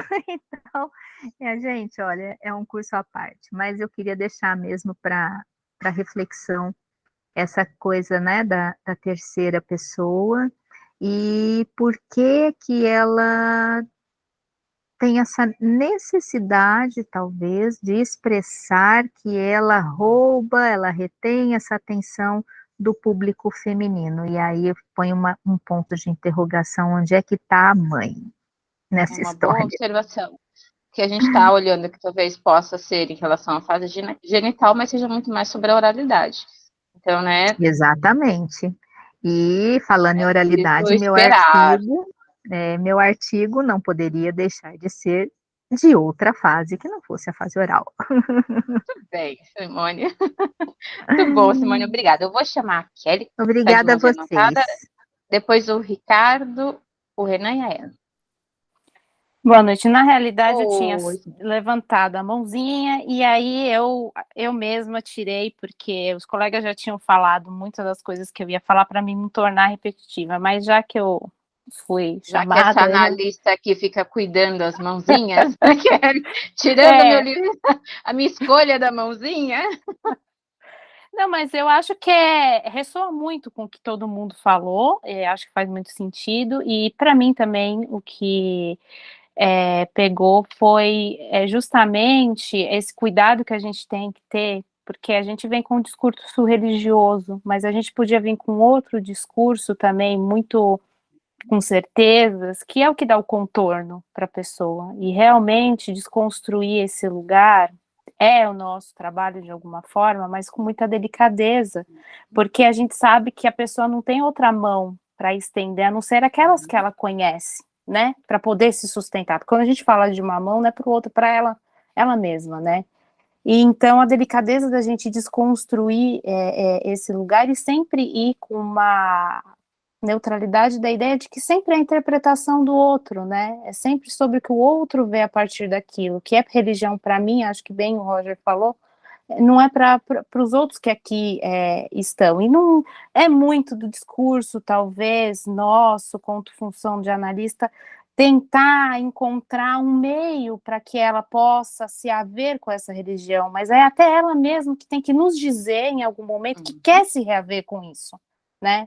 E eu sei que às vezes para a gente fica um pouco desconfortável, acho que é muito disso que a gente talvez tenha que trabalhar na nossa análise pessoal, de que eu estou vendo, mas o outro não quer, estou vendo nessa jornada que poderia ser diferente, mas o outro não quer ver, porque é sempre sobre a interpretação dele, né? E eu falo quanto analista, a gente às vezes vê movimentos de sofrimento que deveriam ser vistos, tratados, mas talvez essa pessoa não suporte ver isso e não queira olhar para essas coisas. E outra coisa que eu queria deixar aqui como provocação para mim não me estender muito, a gente falou muito da terceira pessoa. Será que não é uma maneira da gente minimamente sustentar o nosso fazer, né? Parcialmente sustentar e realizar o nosso desejo sem que a gente perca nada? porque a gente sabe que o sujeito, quanto desejante, quanto assume esse lugar de sujeito desejante, perde muita coisa às vezes, né? E a gente tem que sustentar, e é um lugar, às vezes, também muito solitário, porque a gente se reaver com muitas dessas coisas que a gente tem quanto crença, posicionamento e tudo mais. Então, fica sempre muito mais fácil você terceirizar, nem que seja para um outro que você fantasia dentro de você mesmo, como ela fala, né? A Aninha tá triste, a Aninha tá aquilo, mas para poder dizer, talvez eu queira sair um pouco desse contorno, mas como meu pai é pastor, eu talvez não possa me comprometer ainda tanto quanto eu gostaria, porque acho que não estou preparada para pisar nesse inferno, que eu gostaria de saber se de fato é um inferno, né? Quero saber se o que me contar é verdade, porque acho que tem uma coisa dela ali querer, quando ela passa um pouco do limite do outro, é quase como ela querendo dizer pra gente, aonde disso aqui que colocaram como barreira para mim, o que tem atrás disso daí, né? Então eu vou tentando sempre muito pelo outro. E fica uma reflexão para a gente. Quantas vezes a gente não terceiriza para o outro o nosso desejo, porque a gente sabe que a gente precisa abrir mão de muitas coisas que são dolorosas, né? Para ter essa posição. E acabei falando um monte, agora eu vou deixar os colegas falar. Bom. Isso tem até a ver em relação à terceira pessoa com o próprio lugar do psicanalista, né? O psicanalista ou eu, Karina, ou eu, Renan, ou eu, Kelly, que vamos trabalhar como psicanalista. Será que a gente também não se coloca, às vezes, na terceira pessoa aí nesse ofício, nesse fazer? Então, é sobre por que fazemos isso. E eu acho que tem muito essa questão da angústia do não dito, porque entre aquilo que é dito e o que é não dito, existe uma espera. E aí cai nesse lugar do que será que eu consigo suportar a minha visão sobre o inferno é diferente da dela e que a visão dela faz muito mais ela sofrer do que a minha faria? E aí, então, eu assujeito ela, bem entre aspas, a um mal menor. Então, esse é o lugar que eu falo que a gente tem que ter muito cuidado, que a gente pode escorregar na neutralidade e achar que ela pode sofrer menos se eu sujeitar ela à minha visão de inferno. Então, isso é muito singular, é muito individual e a gente precisa conseguir dar conta dessa escuta sem tentar trocar um assujeitamento pelo outro, porque na minha visão isso é menor. Mas é para nós. Muito bom, Kelly. Muito obrigada. Eu vou chamar o Ricardo. Oi, Ricardo. Você está em terra firme? Só falta mais uma semana para embarcar. Tá acabando a moleza. Você vai, 26, você vai estar em terra firme ainda? Eu vou viajar quarta-feira que vem, né? Eu embarco dia 26 e Ai, fica no até dia o do dia Pares. 23. Fica até o dia 23 de fevereiro. É uma pena, porque eu tava pensando que o embarque ia ser mais tarde, para ver se dava para se reunir com o pessoal que vai para Curitiba, mas infelizmente Não vai conseguir, Ricardo? não, infelizmente não. Mas Sem problema. na próxima, quem sabe? Uhum. Quem sabe numa próxima dá certo, a gente pega você em terra firme. É isso aí. O que eu escrevi, não vou falar das coisas que já foram feitas. O que me chamou a atenção foi com relação a forma como ela se relacionava com os namoros dela, né?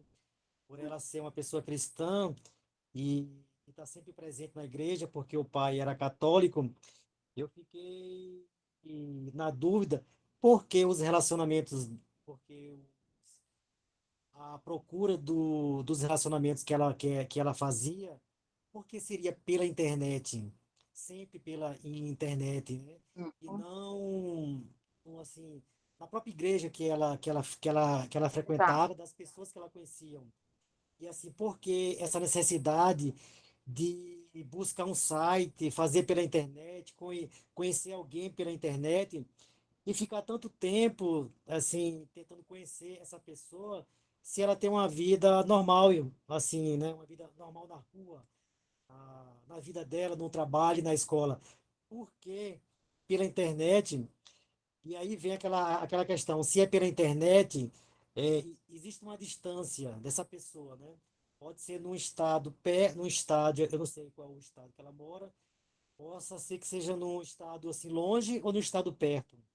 Então, por que essa distância nesse relacionamento? O que é que ela quer? O que é que essa distância pode influenciar e o que essa distância pode indicar nesse relacionamento?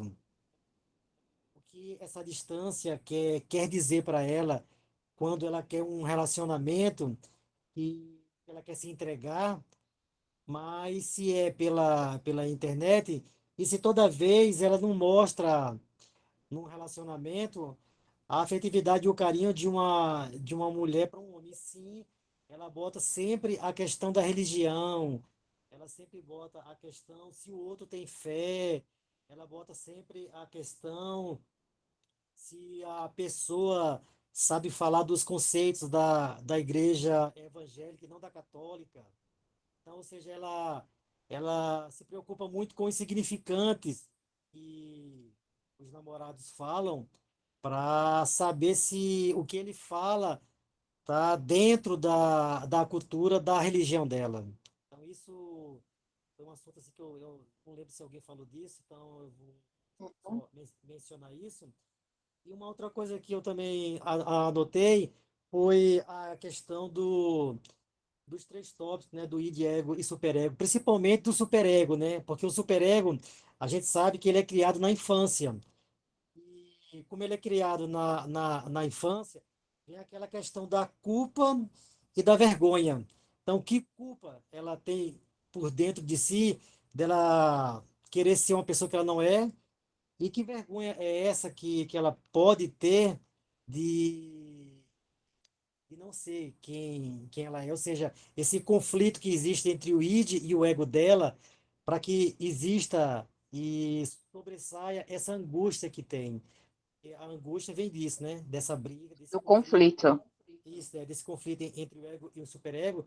E essa angústia, ela existe porque existe esse conflito. Um desacordo. Isso, esse desacordo.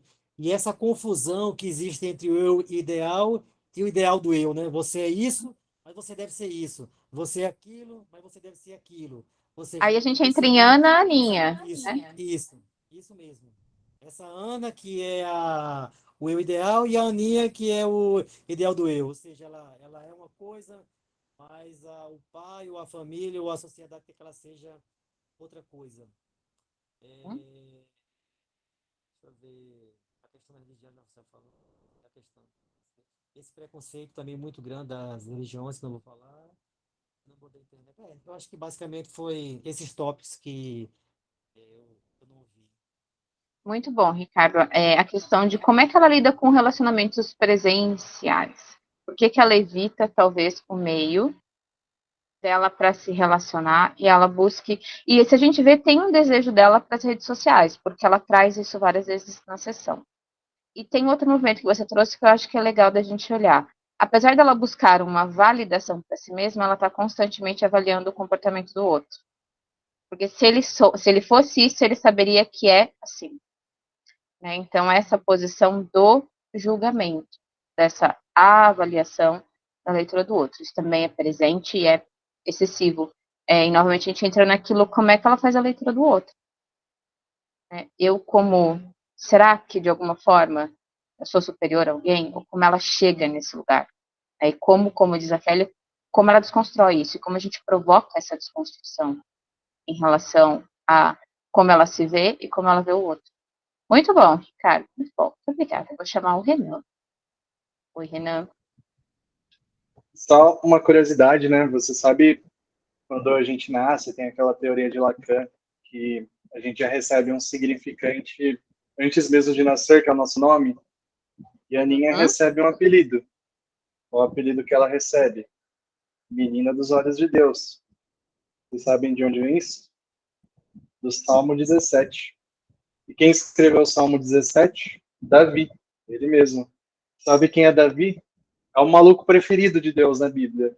Literalmente, se você abrir em Samuel, lá vai estar lá assim, Davi, o homem segundo o coração de Deus. Então, olha só a responsabilidade. A responsabilidade de existir, né? Exatamente. Ela já está como menina dos olhos de Deus. Então, é uma referência clara a Davi. Então, imagina tomar para si a responsabilidade de ser como Davi foi, porque poxa, Davi é assim, na Bíblia ele tem essas apresentações, realmente foi um personagem de grandes feitos, enfim. E outra coisa que vocês perguntaram, porque algumas pessoas falam em terceira pessoa, no meu caso, eu não posso falar pelos outros, mas é porque realmente eu não posso ser uma pessoa só, eu não consigo. Então, essa é a minha resposta para isso. Era só isso mesmo. Muito bem, muito bem. E acho que isso aqui cabe até uma provocação. Pessoal, muitas pessoas são para nós admirarmos e não para nós sermos como eles esperam que a gente seja e nem sobre ser eles. Eu acho que isso muitas vezes se mistura. Como eu sou admirada ou como eu admiro, e eu tenho que ser como essa pessoa. Então a Aninha recebe aí uma grande responsabilidade de existir que não é dela, que talvez ela nem quisesse, e tem que se posicionar em relação a isso. Talvez pela questão, ainda mais do lugar que está em relação ao Davi na Bíblia. Então, algumas pessoas e mitos e religiões são para ser admirados, não para a gente passar a vida tentando ser como eles. A gente precisa se pôr na condição, que eu já trouxe para você, de mero mortal, tá andando por aqui tentando fazer o melhor que consegue. Né? É sobre o eu, não é sobre ser o outro. Talvez a Ana Aninha está tentando ser o outro o tempo todo, em busca de um lugar que ela só vai conseguir no eu. Não dá para provocar sim, mas a gente vai trabalhando no decorrer das sessões. Muito obrigada, Renan, por compartilhar aí a sua troca. Ellen? Oi, gente, eu voltei, não vou demorar. Que a Simone falou algumas coisas que me reinspiraram em relação ao que ela pontuou e em relação a essa história da terceira pessoa. Voltou, né, essa pontuação. A gente, além do Ana Aninha e de falar na terceira pessoa, muitas vezes a gente usa o termo a pessoa. Eu não sei em outros estados, em outras cidades, mas a pessoa já derrubou todo o suco, foi a pessoa, né? Não foi você. E tanto para si mesmo quanto para alguém próximo, por uma questão talvez de timidez, ou realmente, como a gente está falando aqui, de ter um afastamento, né? Como a Ana Aninha, ter um afastamento da situação e poder dar conta muito mais do que como em primeira pessoa, né? Então, isso me chamou a atenção. E das expressões, me ocorreu algo que acho que nas aulas, né, com o professor Fabrício, sobre a gente usa a linguagem o tempo inteiro e as nossas expressões também são uma. E aí, quando a gente, no momento inicial de uma análise, que a gente precisa utilizar da transferência positiva, a expressão é muito favorável a isso, quando a gente precisa reforçar algo, não somente com palavras, principalmente alguém que tem muito a dizer naqueles momentos iniciais, a expressão vai ser esse manejo, é uma das possibilidades de manejo para conseguir reforçar e acolher por olhares, por neutralidade, às vezes, por sorrisos leves, né? Depende muito de pessoa a pessoa. Eu já atendo pouquíssimas pessoas, mas, por exemplo, tem uma senhora que é um caso, tem um garoto que é outro caso, e as minhas as intervenções são bem diferentes, o manejo é muito diferente, no caso e outro, e já teve tanto vezes que eu sorri, fiz a levantada da sobrancelha, que a gente falou das sobrancelhas, mas teve uma vez que eu deixei de rir quando a senhora que eu estava atendendo riu de como se fosse uma falha sua. Ela tem esses problemas mesmo, e deu esse sorriso, né, chiado assim, e eu mantive a seriedade e a serenidade na minha expressão, exatamente para transmitir que eu não concordava com aquela inferiorização que ela estava fazendo, de, eu sou assim mesmo, tenho esses problemas mesmo, tenho esses problemas mesmo.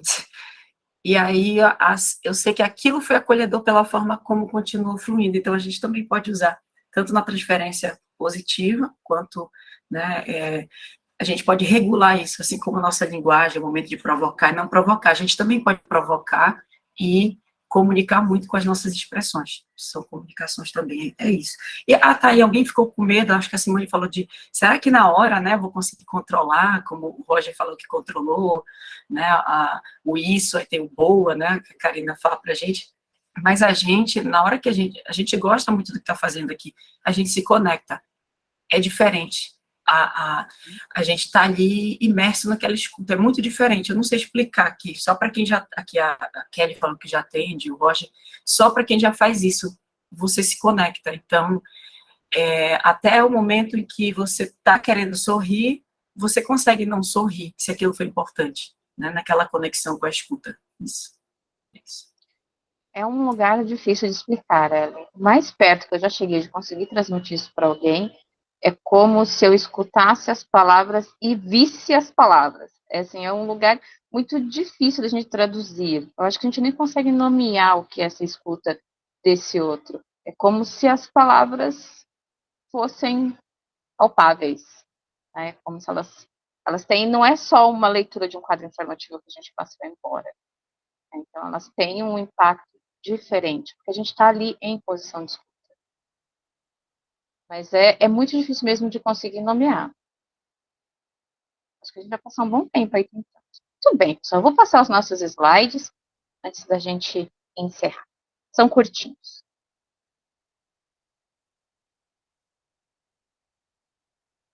Deixa eu ver se eu ainda lembro como passar os slides, depois de tantos dias, ver se eu ainda lembro. Depois de um ano sem a gente se reunir. Depois de um ano, ver se eu ainda lembro.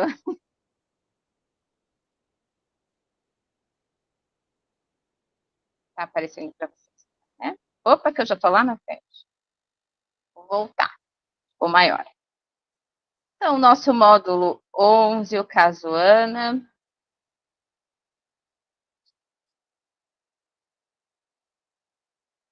Então, é aquilo que a gente falou bastante, né? Esse falar de si na terceira pessoa.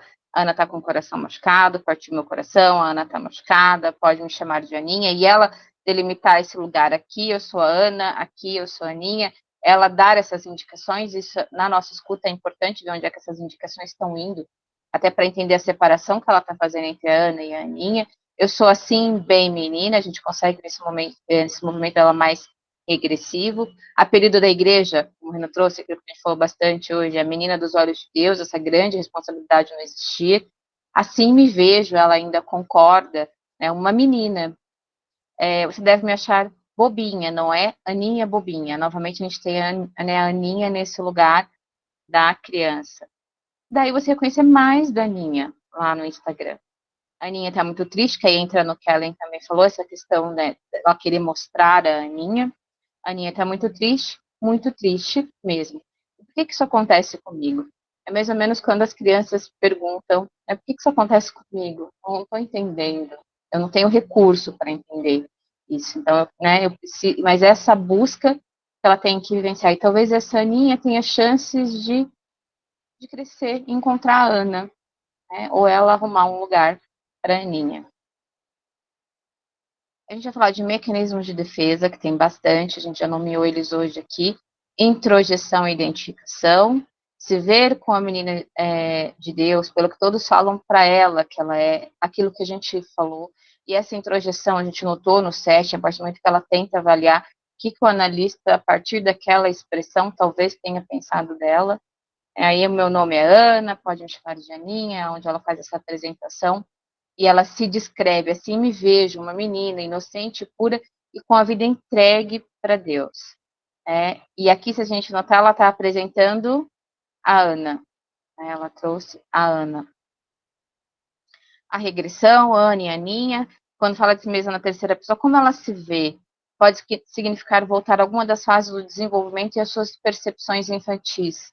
A gente vê a Aninha, mas não vê essa história da Aninha. Projeção, aquilo que o Renan também falou, que ela traz aquela conversa, o Fábio se ofendeu com a nossa conversa. Será que realmente era o Fábio? Porque inicialmente ela foi muito mais ofendida pelo movimento do Fábio, tanto que ela reage na defesa, e aí então a gente vê essa projeção em relação a essa ofensa. Então a gente tem a presença de projeção também. Fantasia, nós falamos bastante, aquilo do oramos juntos, do foi lindo, esse amor romântico, esse amor puro, esse amor que é esperado que se viva, né? Parecia que estávamos próximos, acho que ele é um presente que eu ganhei, diferente de todos os outros. Você deve me achar uma bobinha, não é? A Aninha, bobinha, suspirando por um rapaz que nunca viu. assim, esse amor romântico, essa pessoa ideal, né? Esse presente que ela nomeia o Fábio. Aí ela já vem assim, logo em seguida, o Fábio tá namorando, né? Assim, é despencar de um ideal para uma realidade de uma forma bem brusca. E aí ela comete um ato falho, ela diz colou. Né? Ontem colou relacionamento sério no perfil dele. Como assim relacionamento sério? Ela fica indignada. E o respeito por mim, né? E eu acho que ele não entendeu que estávamos orando pelo nosso relacionamento. Acho que não levou a sério. Então, novamente, essa posição de avaliar o lugar do que o outro fez, mas não avaliar a própria leitura do que o relacionamento, de quem ela foi nesse curto relacionamento. Então, eu avalio o outro e, assim, não olho para mim, esse deslocamento. Ele não levou a sério. Né? Droga, ela disse. As observações. Superego, falamos bastante, tem uma presença grande, também é esperado, né, em relação a toda a vida dela, todas as expectativas em relação a regras, leis que ela introjetou. A Ana, validação e aprovação do outro, esse movimento das redes sociais, esse lugar do porquê, que é tão importante o que esse outro pensa dela, porque se ela não tiver essa validação do outro, onde é que ela vai parar? Então, como ela trabalhar essa autonomia do eu em relação a essa validação que ela tanto necessita, que acha que necessita no outro. Aquilo que o Roger também falou, cadê os desejos da Ana? É cedo ainda, mas não tem nenhum. Apesar de ter essa busca em relação ao relacionamento, você não viu ela pensando em casamento, ou ela não traz isso, tem essas vivências, mas são soltas, não estão alinhadas a uma demanda de um desejo. Estão bem soltas, e aí é preciso trabalhar soltas por quê? São representantes de que desejo? Quem ela quer ser além do que o outro diz que ela é, né? Porque todo mundo já tem uma ideia pronta, ela já nasceu com um lugar pronto ali, com esse peso da linguagem de que você é isso. Mas ela já sabe o que todo mundo quer que ela seja, mas ela não sabe quem ela quer ser. E é essa provocação que é preciso trabalhar, né? Quem ela quer ser. Aí a ausência do sonhar, a gente não falou, mas a gente já vê que tem uma repressão bem grande aí, porque não quer dizer que ela não sonhe, mas que ela não lembre. E ela traz isso na sessão, que ela tem essa ausência, será que isso faz mal? Né? Será que é um problema não sonhar? Então, e aí a gente tem essa repressão dos desejos. As construções da Ana são permeadas pelo uso da fantasia. Então, de qual desejo que ela se defende? Então, o que ela constrói com a fantasia para não ter que lidar com o real desejo dela? Né? Que provavelmente tem muito em relação ao medo que ela tem daquilo que a gente falou, do que eu posso ser punida, de como eu posso ser castigada se eu nomear os meus desejos, que talvez não estejam ali andando juntos com a moralidade que ela acha que eles deveriam estar. Então, é tanto que a gente tem uma ausência de lembrança do sonhar. Somatização, a Ellen também trouxe, hoje eu estou com dor de cabeça, tenho tido muitas dores de cabeça, sentimentos não nomeados. Né? Ela diz que está triste, mas assim, não vem, né, esse emocional dela vem sempre camuflado entre a situação do que o outro me causou e eu fiquei assim, e ela. Desejos reprimidos, idealizações não realizadas, somatização. Somatização é a clínica, aquilo que não se verbaliza, mesmo que seja por uma ausência de representação, se imprime no corpo. Os sintomas podem até não serem uma doença específica, mas com certeza serão um grande incômodo. Quanto menos se verbaliza a dor e o sofrimento, mais sintomas físicos serão sentidos. Então, assim, essa necessidade da gente nomear o que sente e de criar um ambiente propício no setting para que o outro tenha essa confiança de que ele pode verbalizar o que vier na cabeça e de se sentir livre, realmente, não só porque a gente convida ele a ser livre, mas que ele entenda que ele pode ser livre. Então, essa construção que o psicanalista faz é importante.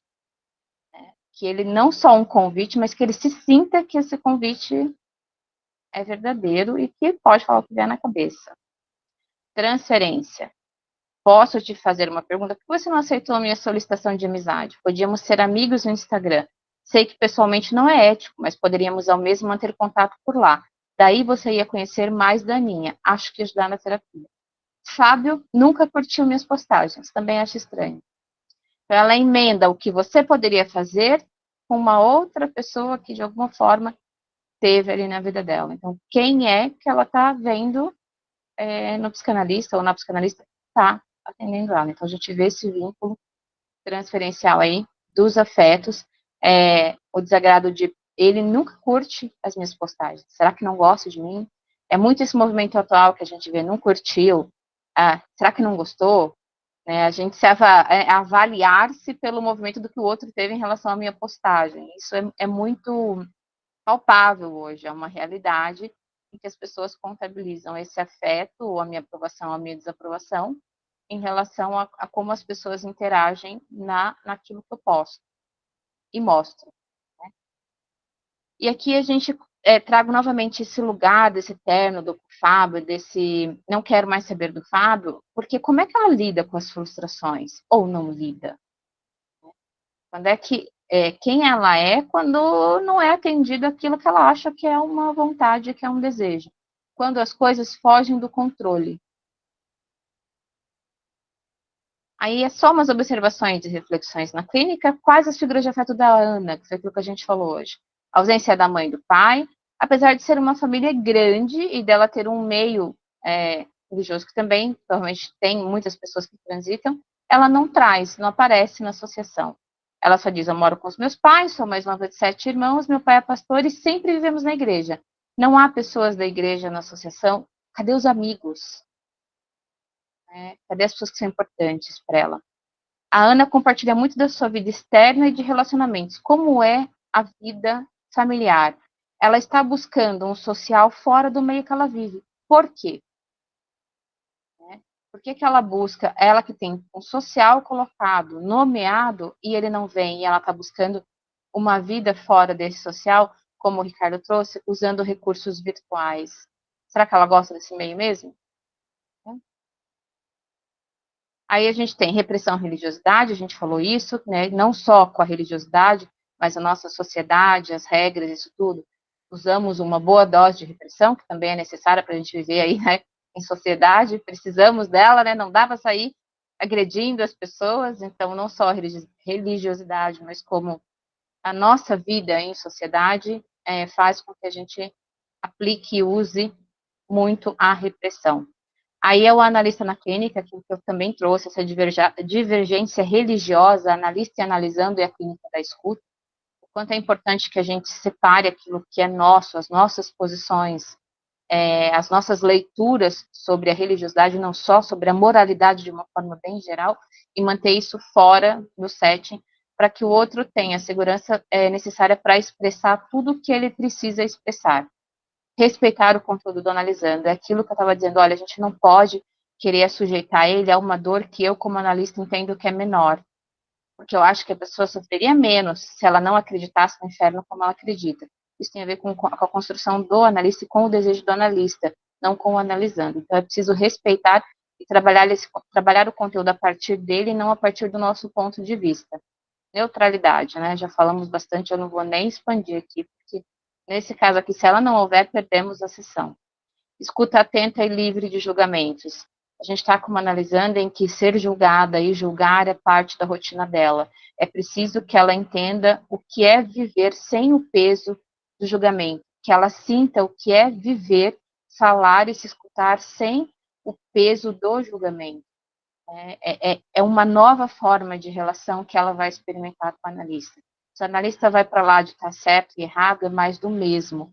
Então, assim, ela precisa ter no setting uma relação diferente do que ela tem no meio em que vive.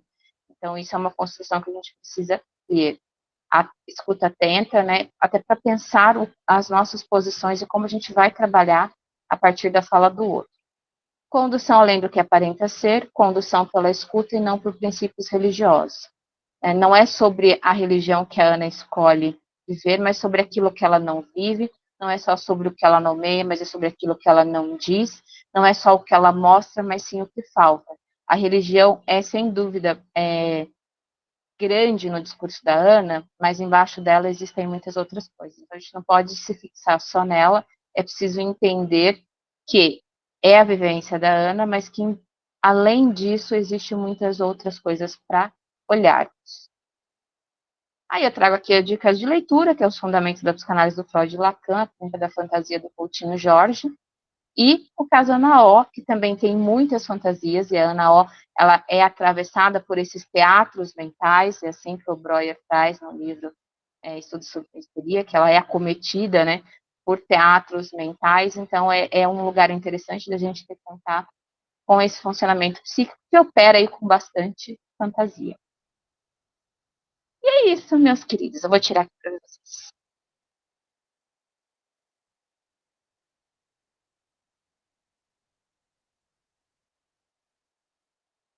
Todo mundo bem? Não canso mais vocês hoje. Olha que eu estava com saudade de dizer, não canso mais vocês, pessoal. Um beijo grande, boa noite, bom descanso e estamos juntos na próxima quarta que temos aula. Beijo, boa noite, fiquem bem.